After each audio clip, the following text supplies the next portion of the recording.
This is part 2 of the spectacular legend of the Rio Grande Southern narrow gauge railroad.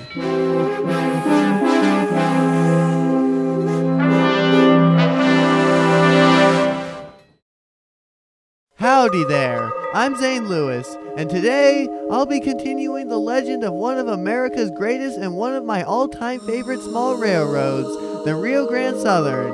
For over 60 years, its engines serviced the towns of southwestern Colorado along a stunning 160-mile-long route, becoming vital to the thousands of people living in the area. How was this line founded? What hardships did it suffer through? And what led to its demise?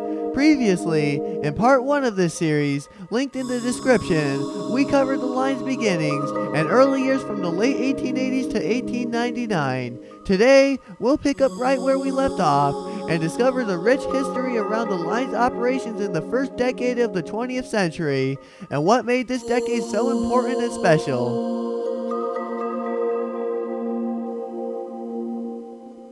The RGS's journey in the 1900s began in January 1900 when the small branch between Ute Junction, which was located near the community of Hesperus, and the Ute Coal and Coke Company was torn up.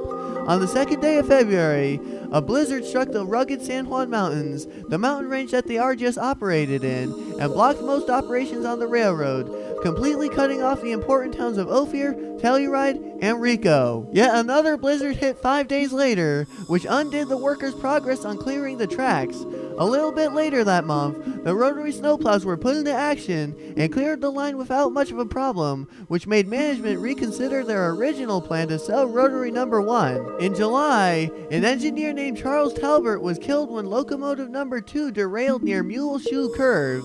A rescue train was dispatched from Durango, whose engineer was the brother of the slain Charles, and didn't learn of his death until arriving at the scene of the catastrophe. A few months later, on October 22nd, 1900, riding on locomotive number 19, engineer Frosty Williams was transporting a significant amount of ore through Burns Canyon, heading to Rico, when an air hose got loose, causing the train to lose a majority of its brakes.